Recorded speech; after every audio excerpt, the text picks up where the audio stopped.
nice little... picture. Nice Hi. poncho. Oh, well, thanks. Where is it from? Is it from Peru?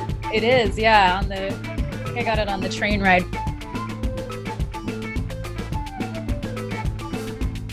First, I guess the most important thing is who are you? What's your name? I'm Harvey Martinez. I'm a tour director and tour guide in Pisco, Peru. I've been working for a pretty long time by now, just along the Peruvian area, and certainly having a great time enjoying Peru and Machu Picchu. Where are you living right now? I'm currently living in Cusco. This is my hometown. I was born and raised here, although I spent some time living in Lima as well, like living on the Amazon. But I found this is my place to live. This is where I belong to, mountains. In the tourism industry, how do you think the rest of the year is going to go? Do you think that there's going to be fall or winter here? Well, fall, winter, your spring, summer? We already felt the whole situation. I think within South America, we were one of the first countries where the president ordered lockdowns.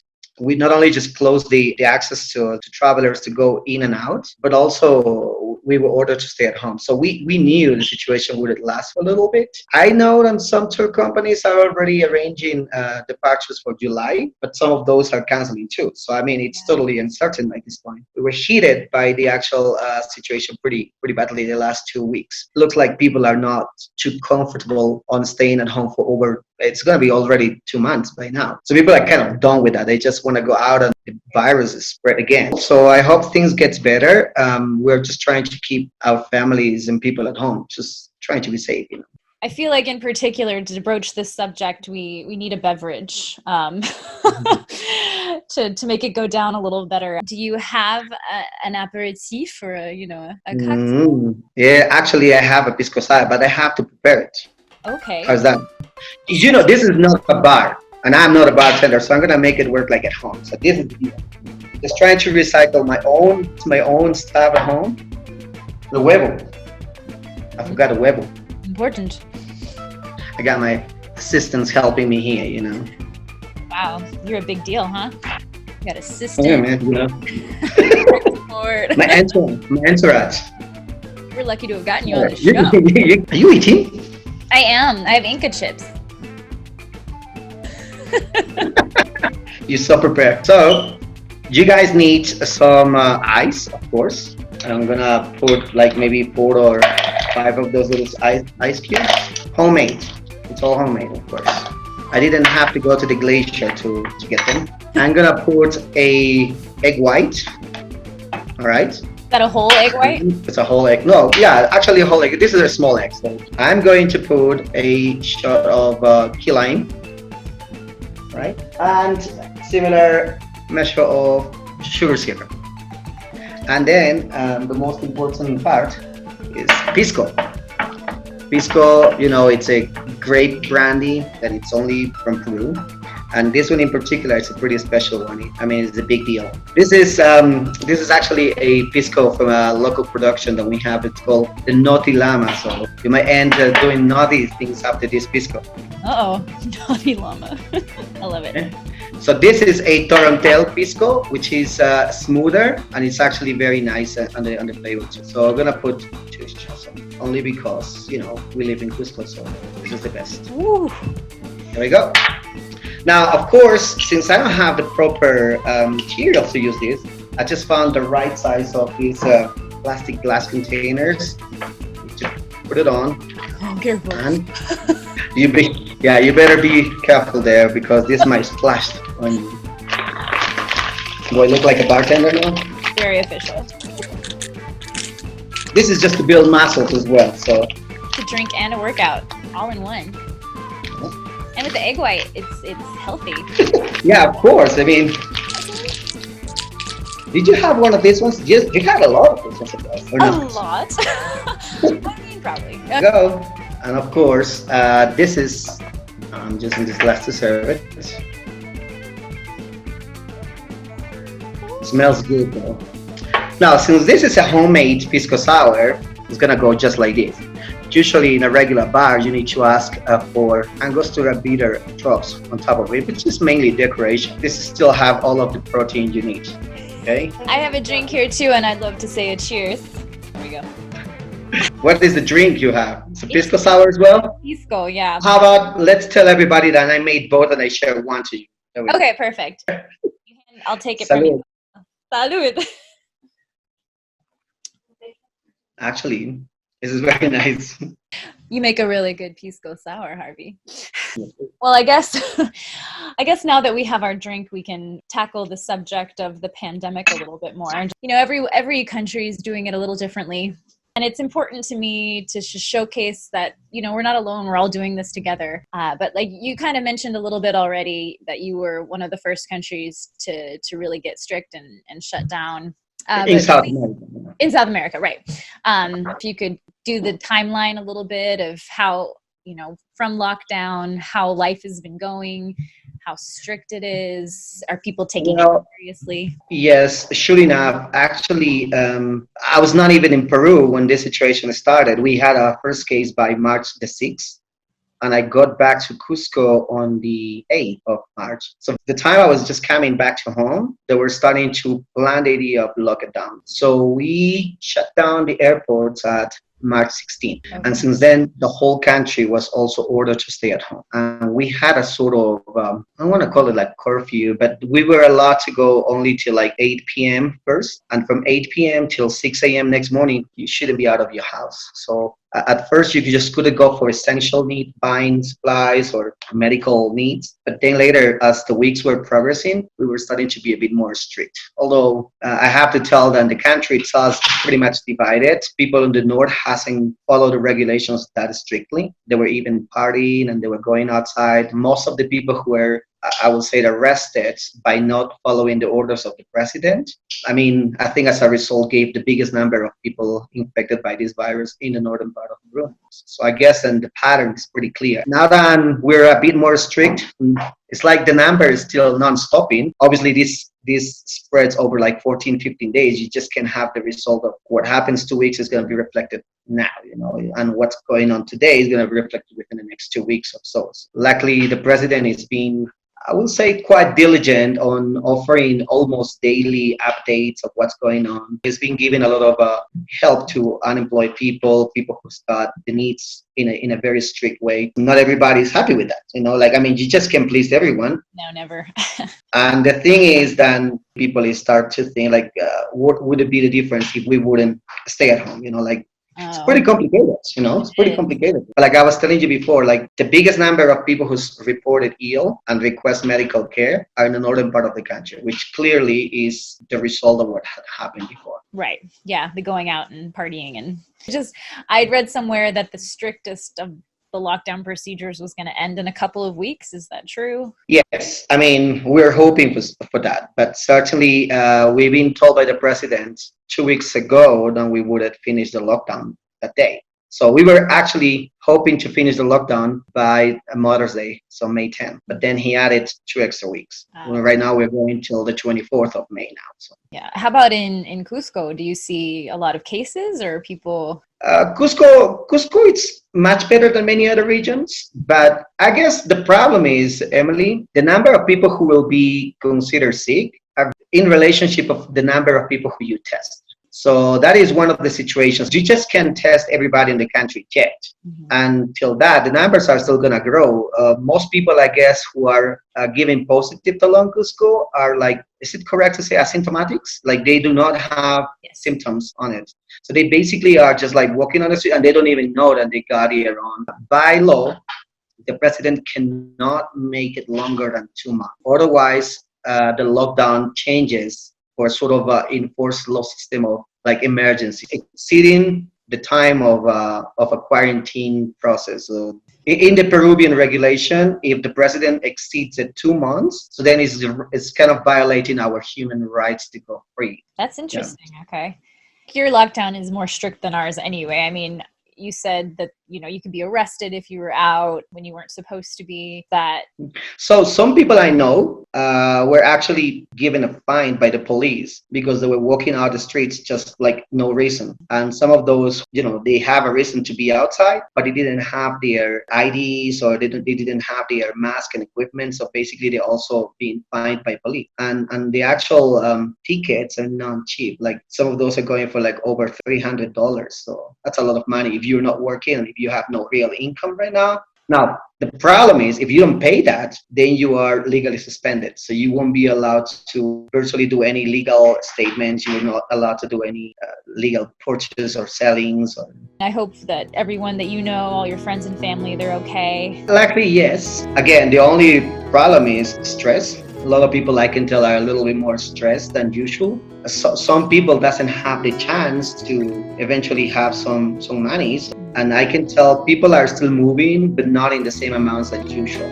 Biggest problem right now is since in Peru, public transportation is run by private companies, and they are also requested not to run in the same frequency than they used to. They are now raising the prices of the ticket to go onto the buses, and people doesn't like that either. So I mean, I see the point of the transportation people. They are doing less money than they used to because they need to respect the distance between passengers. They need to be more careful about cleaning and sanitizing the vehicles and everything. Yeah, no, that's like. Are they getting any government aid? Not yet. I mean, honestly, the government's been helping mostly like independent workers, some independent workers. Like I'm an independent worker, but I got no help or aid from the government yet because I guess I'm not that handsome anymore. Nonsense. There's always Pisco though. There's always Pisco. Always Pisco. I mean, if you really think about Peru, Emily, you being here, you know that there are so many other remote places along the mountains and the Amazon where there is more needed people. I guess and the government is trying to look towards that, but there's also sadly a lot of corruption. It's a lot of the money which was being ordered to get to a point B from Lima, it never made it yet. Wow. I'm quite concerned about that. Yeah, that is definitely concerning. As you mentioned, you are in the tourism industry, and Peru is an incredibly beautiful country. Obviously, I'm currently sitting in front of probably one of the more famous sites in the country, and everyone, of course, knows about Machu Picchu, right?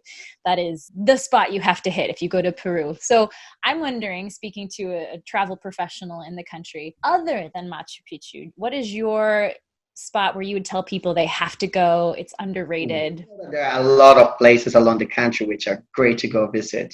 I think the one that I'll tell, the one I want to promote is it's like a city which is highlighted as the second Machu Picchu. It's called Cuela. It's in the region of Chachapoyas, and the place is absolutely amazing. I got a chance to visit it before, and since the time I was there till today, there was a lot of improvements within the actual transportation way to get there, and the place itself is just wonderful. Similar geography than Machu Picchu offers, and a city which is even older than Machu Picchu, is coming from the pre-Incan days, and it's absolutely stunning. It's just amazing. Amazonas is the region itself. I mean, I don't need to remind you that the Amazon River starts in Peru, and there is a region of the country called Amazonas, and it's exactly where that particular Inca or pre-Inca city is located. And they have a cable car from one mountain to the other. Wow. And the scenery that you just can gain over crossing that it just blew my mind. So yeah, Cuela, definitely Cuela. Yeah. Okay. Oh, I can't wait. Next year I'm going. Can I add another one in Cusco? Of course. Have you ever heard about the Rainbow Mountain? Very popular right now. I think that it's getting same tendency of visitors like Machu Picchu, mostly locals. It's the second most visited place in Cusco, and it's not yet as promoted, maybe.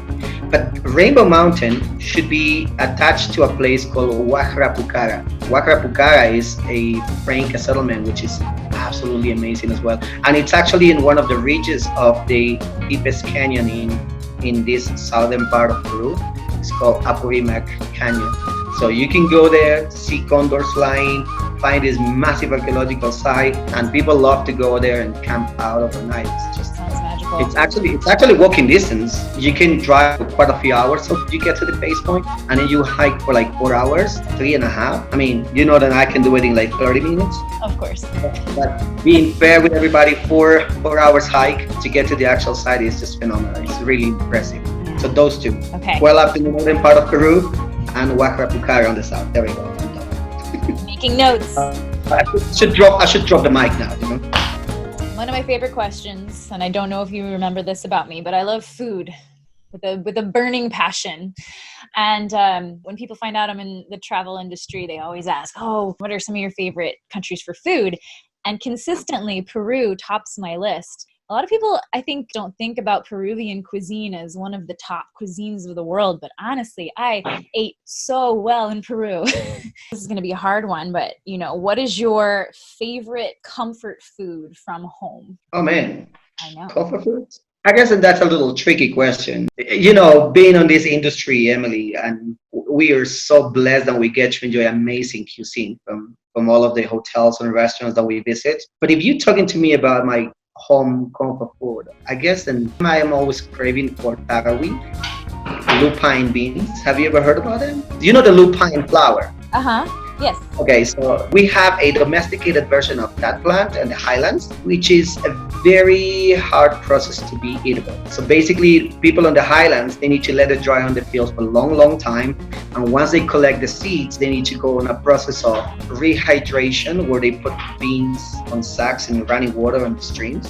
This is all necessary because the actual bean has got quite a few toxins on it that you need to wash out. Upon a little time, those are going to be all grounded, cooked, and we make a little stew with those, which I absolutely love. So again, I told you this is tricky because when I'm on tours and I can't just get that everywhere. Yeah. And I'm always hoping to get home and I get some of that. I was looking up something the other day and this popped up in a recipe search and I'd totally forgotten about chaufa. Oh, chaufa. And the whole Chinese culture that is integrated itself into Peruvian cuisine, which is really interesting. Actually, I'm cooking today some chaufa rice. Oh yeah? Yeah. Well, that's a talent I didn't know I had. Well, see, the things we learned from quarantine. I do a variation with the actual fried rice, chaufa, with some fries as well. Which most people are gonna say, what are you crazy? Do you put potatoes to your rice? Not French fries, like dikes. But I mix them all together I put chicken on it and I put the actual chopped onions and everything else, like the regular chaufa. But I love my style. Well, I feel like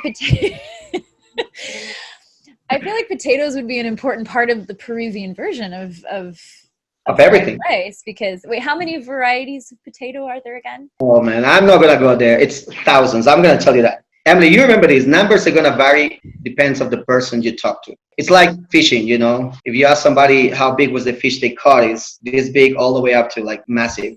Right. Depends on the humbleness of the person I'm asking. Okay. There you go. Yeah. But I mean, to be real, it's thousands. I guess with guiding kind of on the side now, is there anything or any projects that you're working on right now that you'd like to talk about? Yep. Since this lockdown started and we lost a lot of our business here, we were looking to actually find a platform or a way to offer products from Peru, which are handcrafted by artisans locally. And of course, we have a website. It's like an online shop where you can actually get in touch with all of these people and independently connect with each one of those. And if you want to support their work and buy something from Peru, that'll be great. This is actually all attached to the naughtyllama I told you before. So yeah, it's a very sassy name for such a place. It is. I love it. All right. Yeah, that's awesome. That's a wonderful project and a good idea, especially these days. We just realize how fragile.